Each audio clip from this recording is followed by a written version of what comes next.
I very much need to revisit line control exercises, but I am so incredibly tired of the typical drawing straight lines connected between two dots. Oh, like Just like the really, really dry stuff. Is there anything that would help improve line control, particularly having really good command over specific curves, that is a little more fun and a little less dry? Or is it just the typical stuff and I just need to suck it up?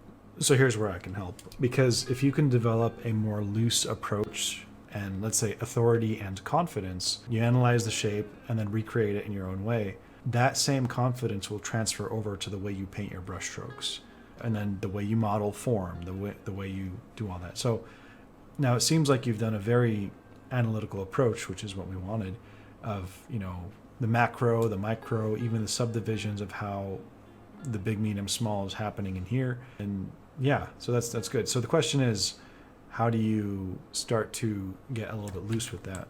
And the way I'd say it is like, analyzing this piece by, it's for gigantic, right?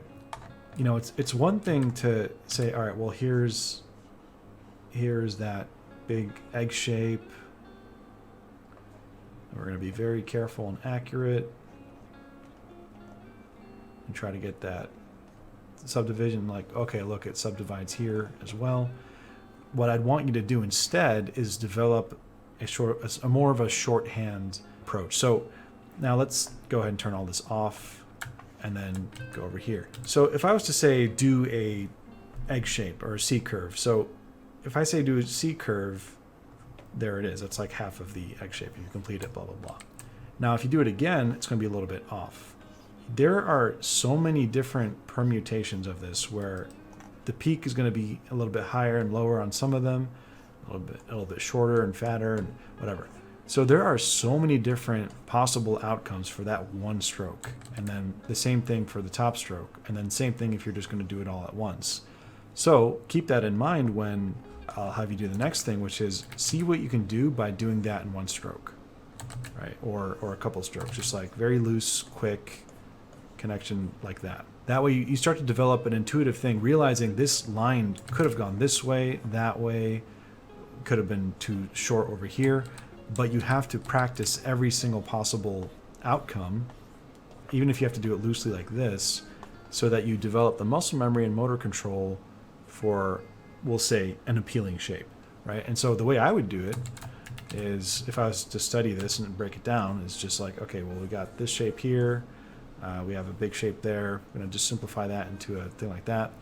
And notice here, I wasn't very accurate. I'm just like, okay, I know it's going to stop here, there. And, even developing the muscle memory and motor controls of doing this and letting that look appealing and then just be loose with it there so that when you get to here, yeah, okay, there's a shape there, some kind of triangle there, circle. And, I've done this enough to, I guess, trust in the fact that when I do a line there, my line will also have that appeal. But it comes through, obviously, mileage. Knowing how to just flick the pen a little bit this way or that way, or whatever. So I'm just showing this to you so that you're aware of what to look for. And you can kind of see how these shapes interlock because of it. And so for here, I personally think that shape is too small. So when I do an analysis, I might just go overboard a little bit because it's more interesting to me that way. Circle, another circle. Right, and so how would that look if I was to try to do a copy of it? Let's go ahead and make a quick backdrop against this.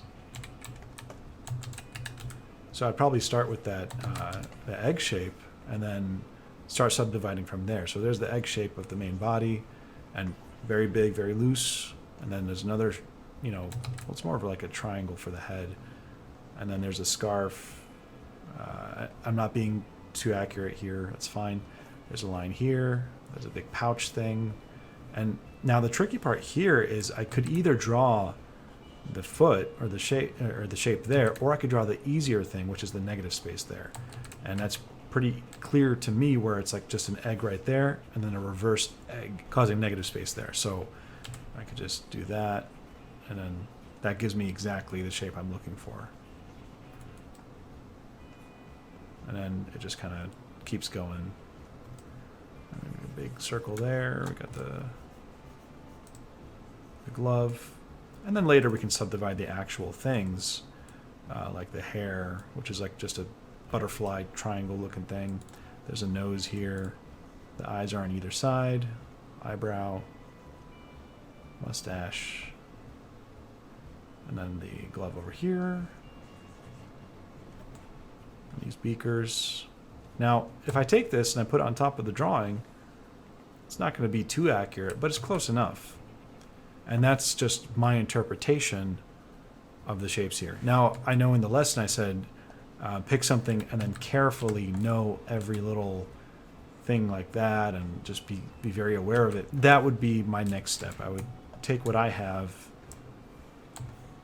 and then lower the opacity and then introduce every single little subtlety of like, okay, well, this does something like that. But I'll go over, you know, the thing I would suggest, by the way, to answer your question is like, do the line, but go over it a couple times back and forth so that you're, again, getting that muscle memory in there. And then just distill shapes down like that. Does that make sense? Yep, sure does. Any questions on that? Sure does. Nope.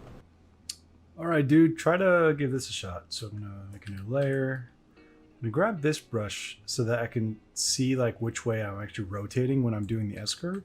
So I'm gonna zoom out and just over and over again. I'm not trying to be accurate. I'm just trying to like hit these kinds of points as though like these are traffic cones and I'm in a car and I'm just kind of going through trying to hit each one back and forth over and over again. Actually right there I was using my wrist. Let's try it with just my fingers, thinner S-curve, and just over and over again. Don't try to be accurate, just again try to hit these points. And you could change it up by having like, instead of even points here, you could say there's the starting point, hit that first, then this one, then that one. That's a little harder, but it still trains that muscle memory. That's just with my wrist, not with the wrist, my fingers, and then it's different with the wrist, because with the wrist I could do much bigger strokes. But this is what I mean, that looseness, just hitting these specific spots, and then see if you can do it backwards too. And notice it's not accurate. I mean, it's not clean. That's what I'm trying to say is like, be loose with it. Train that muscle memory just to get a feel for what it's like to hit these spots back and forth. And you'll develop a kind of fluidity to it. All right, good luck.